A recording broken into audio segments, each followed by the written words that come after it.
Bakery. Today, my Grammy has a sweet tooth, she says. So we go to the bakery. The little bell jingles as we walk in. The 6-foot-tall spice drop tree sparkles in the corner. Some of the drops missing from the lower branches, where the kids have picked and filled their pockets. In the case, little lemon cakes, each baked inside its hollowed-out rind, stand prettily, balanced on a cut-off end. The angel food cakes float a few inches above the shelf. The Purgatorian behind the counter in a simple robe and bold, in a gratuitous hairnet, motions to Grammy to wait a minute. Grammy says with a sigh that nothing can beat that chocolate roll she got from Hex Bakery every Sunday during the Second World War. Just then, the Purgy comes from behind the calico curtain with a plate, and on it, one chocolate roll stuffed with vanilla ice cream and sprinkled with confectioner's sugar. The Purgy places it in a box and writes on top, "To Mildred by the Douglas fir, from Anna Hecht by the cherry tree." Granny shines, lifts the box to her. In honor of Kathy, I want you to be sure and go out and get your favorite baked good this week and enjoy the sweetness of life.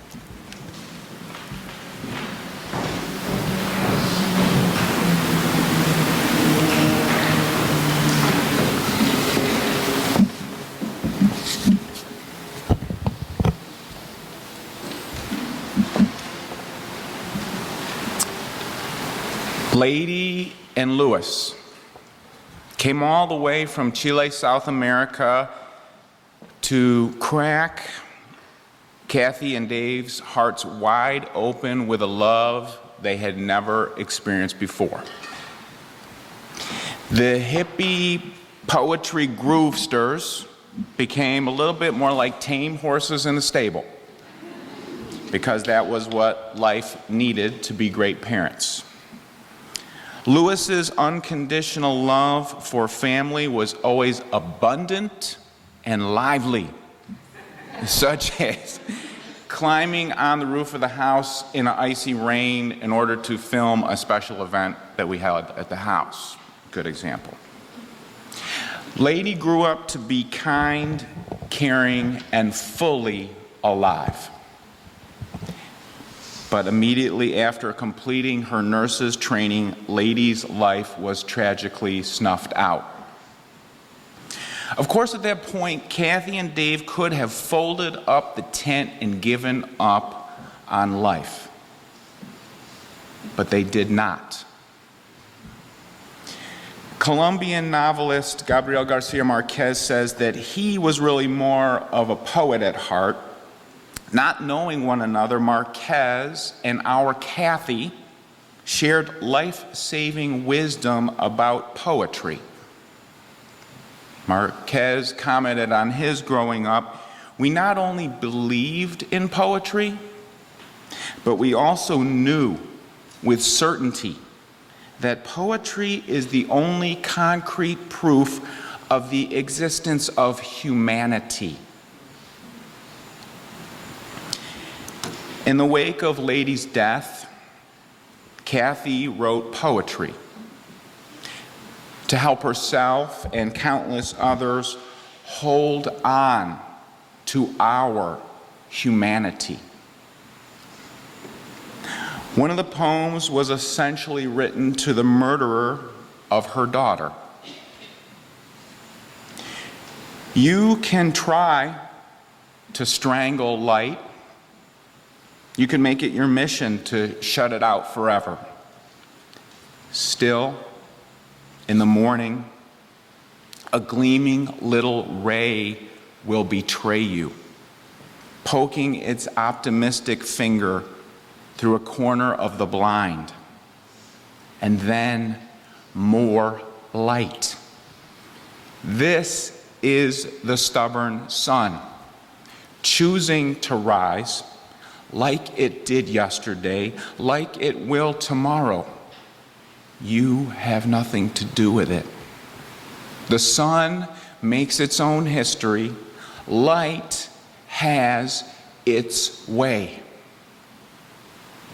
Light has its way. At one point, Thomas Jefferson took scissors to the Bible, cutting out all the miracle stories. I want to take the opposite approach with Kathy's poem and staple it into the Bible. It would be in good company as sacred text. As was much of the living of her life, Kathy's poem was lyrical theology based in a faith in God's abundant love for all souls. In the wake of Leidy's death, Kathy found her way back to her mission of searching for meaning and goodness. This is her legacy. One of Kathy's ways of giving back was taking her transformative words into new relationships with a wide variety of people, including large groups of police officers and folks who had known the devastating loss of loved ones to murder. She did this from Philadelphia to Juarez and El Paso and beyond. Kathy helped us all to wake up and witness light shining from the most remarkably difficult of circumstances. In the last months, Kathy knew she was nearing death. I believe she was not afraid to die. She often talked about being together with Leidy again. But in the last months, I experienced Kathy was often angry. I think it's because she did not want to stop living. She had so much more to do and give. In response to her grief, she wrote more poems, this time about heaven. They reminded her that the stubborn sun will rise again. Light has its way. Now, it's incumbent upon us to proclaim the glorious truth of this incandescent, inextinguishable light, which shines from within and upon all of us and the world.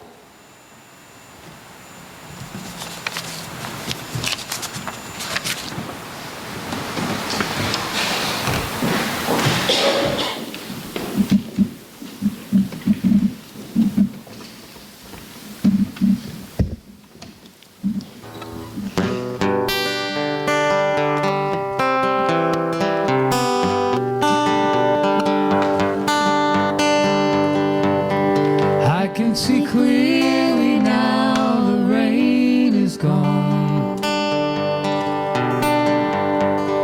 I can see all obstacles in my way. Gone are the dark clouds that had me blind. It's gonna be a bright, bright, sunshiny day. I can make it now, the pain is gone. All of the bad feelings have disappeared. Here is the rainbow I've been praying for. It's gonna be a bright, bright, sunshiny day.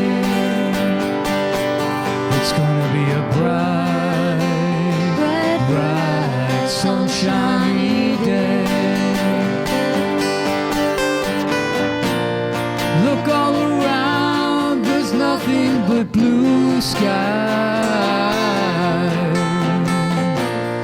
Look straight ahead, there's nothing but blue skies. I can see clearly now, the rain is gone. I can see all obstacles in my way. Gone are the dark clouds that had me blind. It's gonna be a bright, bright, sunshiny day. It's gonna be a bright, bright, sunshiny day. It's gonna be a bright, bright, sunshiny day.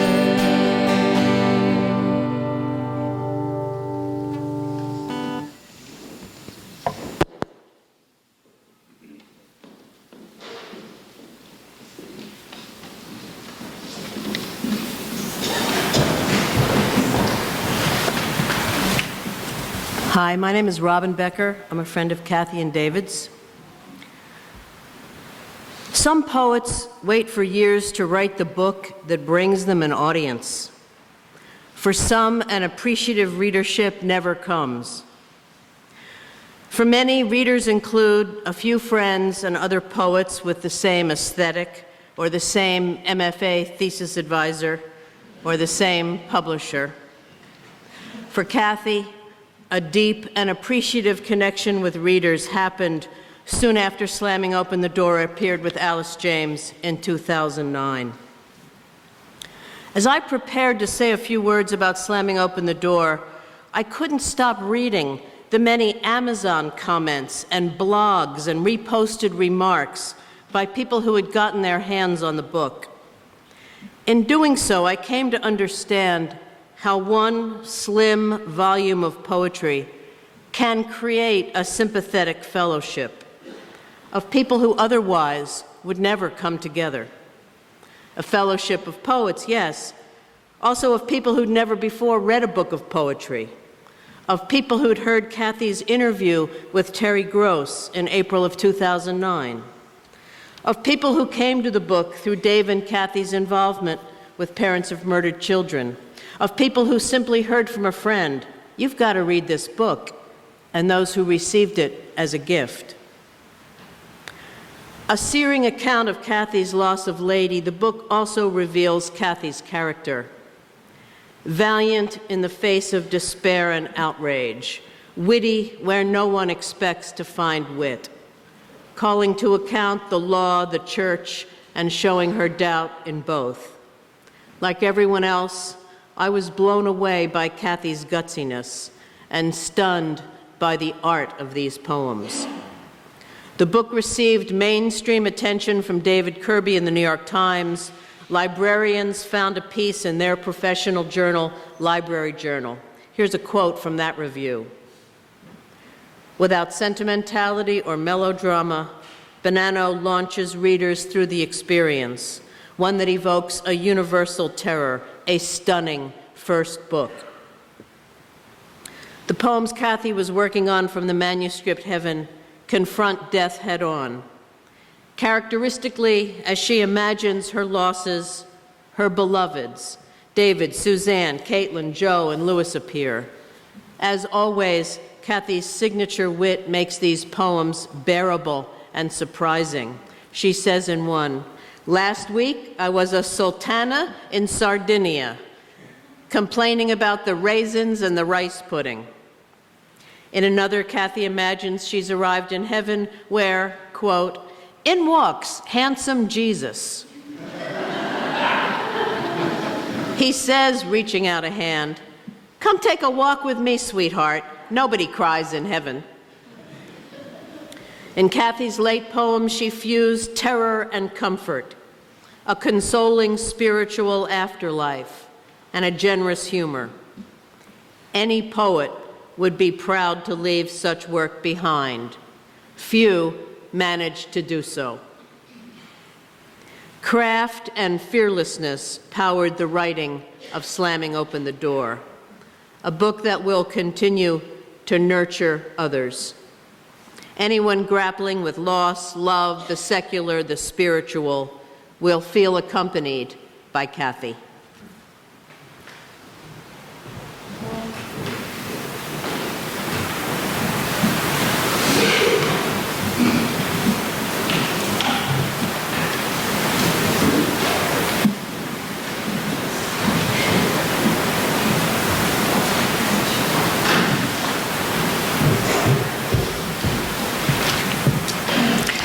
My name's Jacqueline Barry, and I'm relatively new to Kathleen's life. I met her in 2003 when she walked into the door of 10,000 Villages, a beaming light of sunshine, who came in every week to volunteer for us.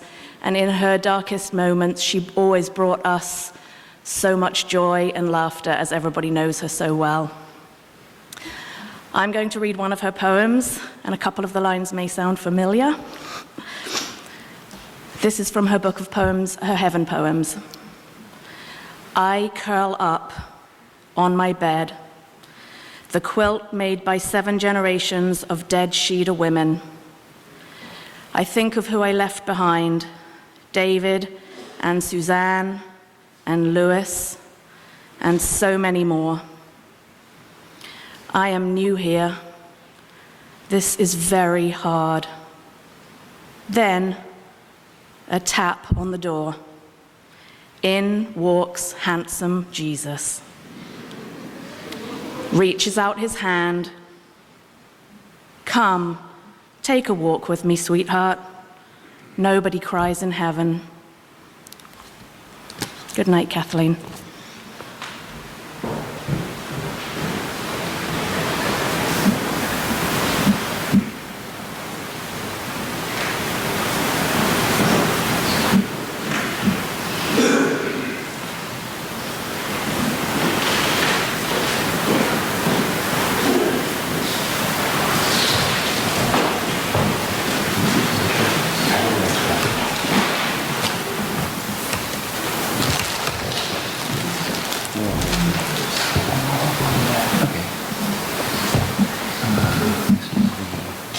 These are the items that are in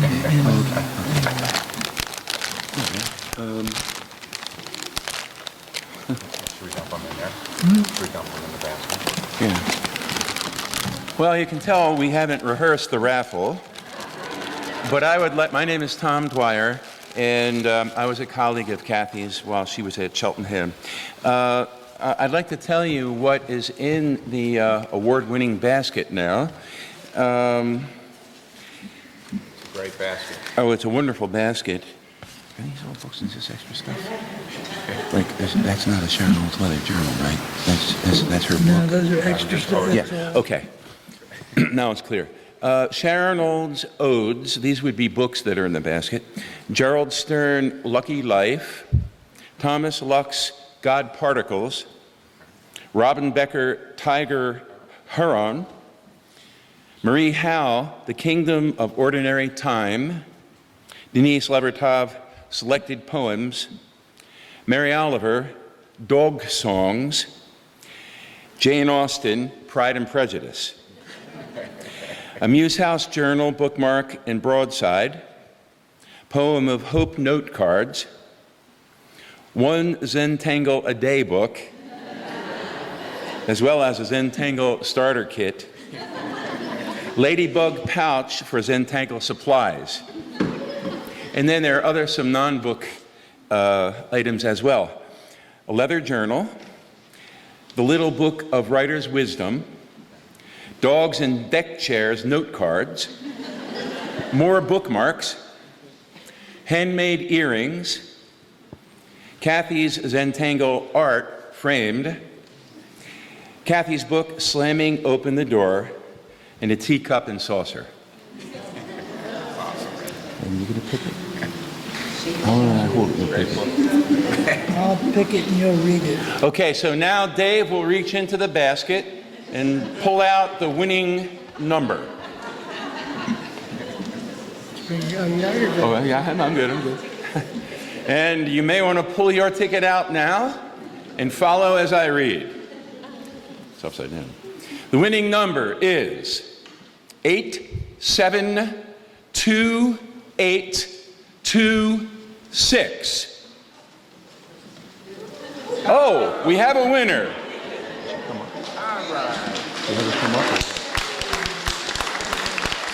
Yes. Oh, it's Winnie. Winnie, please come up. I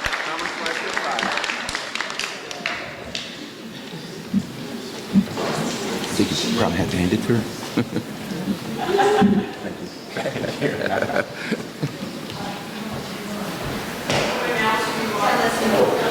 Oh, this is Winnie's shot.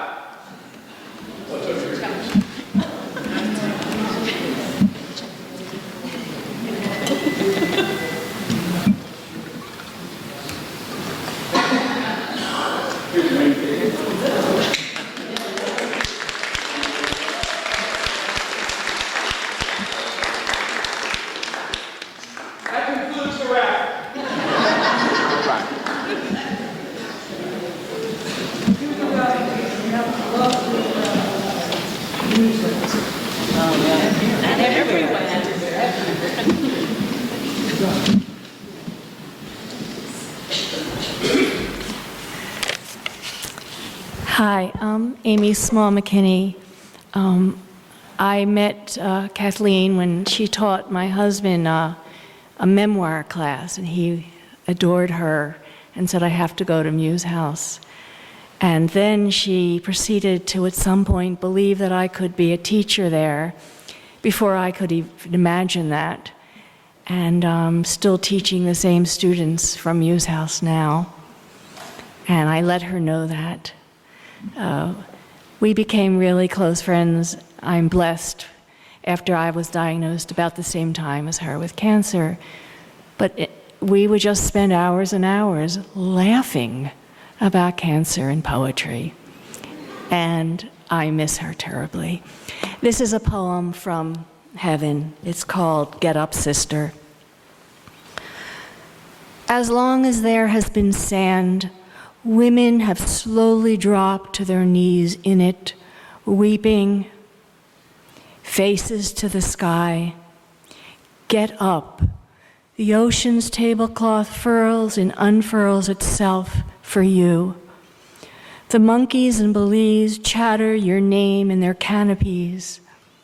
Get up, sister. Do you think other women haven't suffered too? Look. The birds out back wait for the tilt of the infinite giving cup that is your hand.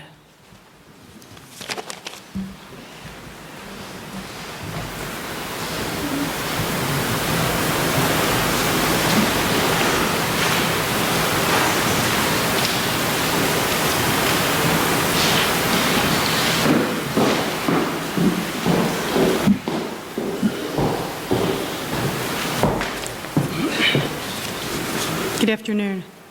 My name is Eileen DAngelo, and I'm honored to speak on behalf of the board of Muse House about Kathy and Muse House, which is just one of Kathy's many contributions to the literary arts in Philadelphia. I know I can speak for everyone when I say how much we all loved her and say that Kathy was one of the most inspirational and courageous women we have ever met. Kathy wasn't just the kind of person you couldn't say no to. She didn't even have to ask the question. She was such an inspiring cheerleader for the arts, and in every other facet of her life, and she was such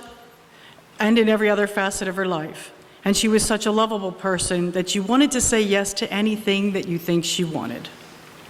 That's how the board of Muse House saw it.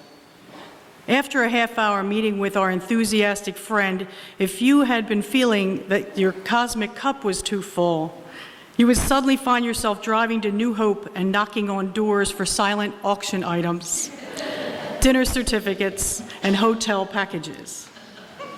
She had that contagious fire and spirit that inspired and continues to inspire all of us. Muse House was one of her wonderful ideas, and I'd say dreams, except that she made it come true. moving from a place of personal devastation and darkness to irrepressible and unstoppable light. This award-winning, talented writer's dream was to create a warm and welcoming haven of the literary arts for Philadelphia poets and writers. These next words that Kathy wrote about her darkest days to get her through, that speak to her irrepressible spirit, now speak to us and show us the way. This is the stubborn sun, choosing to rise like it did yesterday, like it will tomorrow. You have nothing to do with it. The sun makes its own history. Light has its way. Light did have its way, and Muse House was born. And those of us who got to work alongside Kathy are so grateful that she brought us along for the ride. Founded in September 2011 with a grant from the Knight Foundation and running until 2016, Muse House achieved so much in so short a time.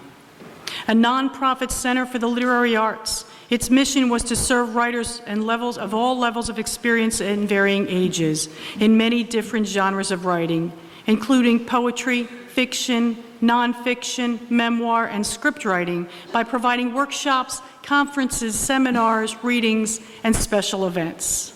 Muse House was a comfortable and nurturing environment for all who had the literary spark inside them.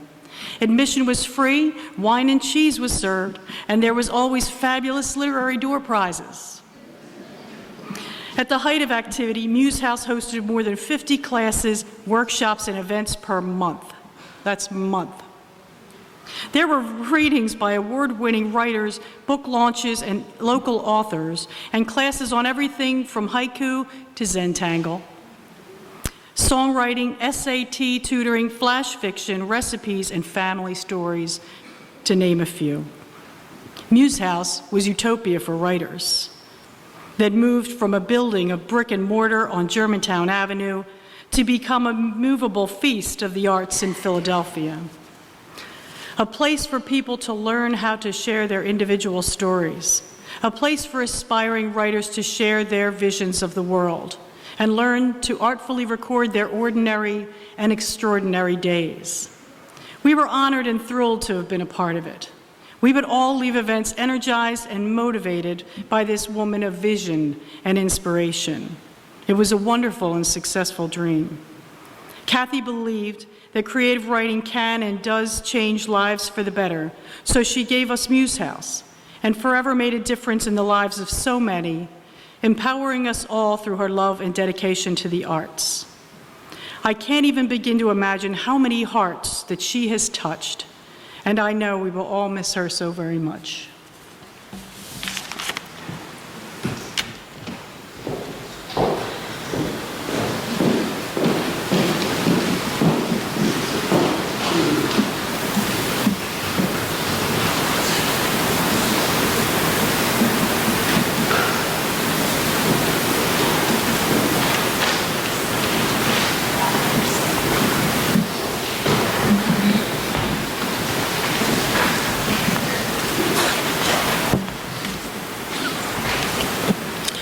Good afternoon. My name is Victoria Greene.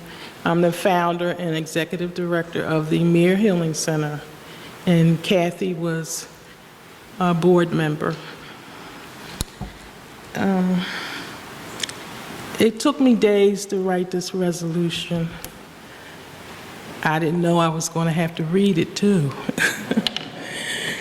So bear with me. I want you to know that Kathy and I met over the book, Slamming Open the Door.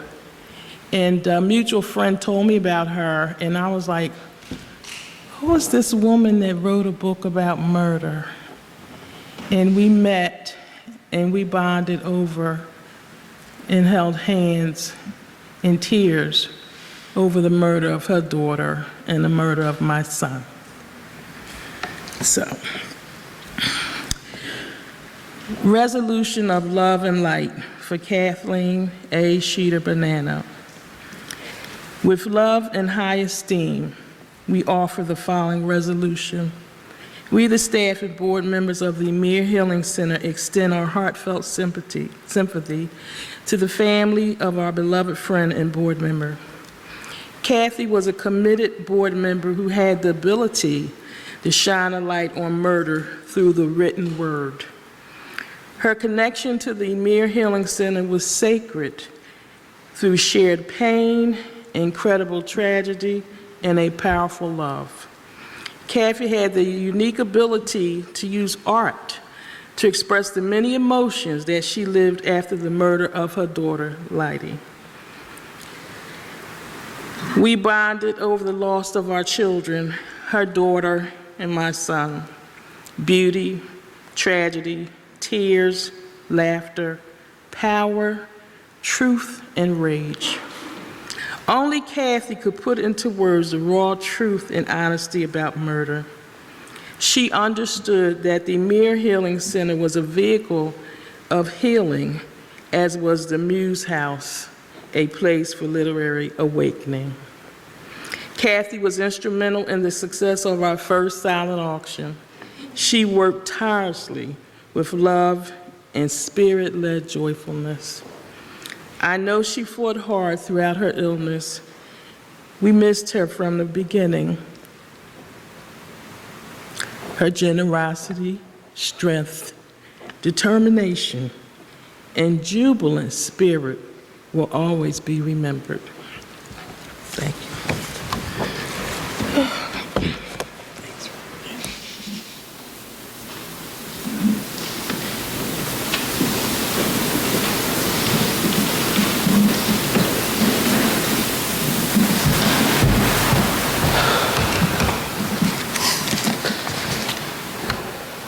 Good afternoon, friends and family. For those who may not remember me or haven't seen me in many years, my name is Louis, and this is my mother. I actually didn't even want to speak today, honestly, knowing that it was going to be too hard for me.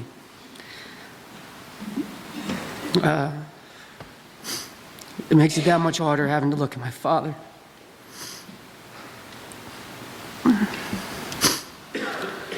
But I want to share a few things with you about my mother that stand out to me. Number one is her education and her sacrifice she made for me and my sister to give us a better life. Her cooking. God, I loved her cooking. And my father knows this best, because we never walked away from the table with an empty belly. Zentangle. Truly one of the oddest things my mother grew to love, if you ask me. I never understood the attraction to it, or even why she enjoyed it so much, but she did. I found myself visiting her many times after work, and oddly enough, I found myself zentangling with her.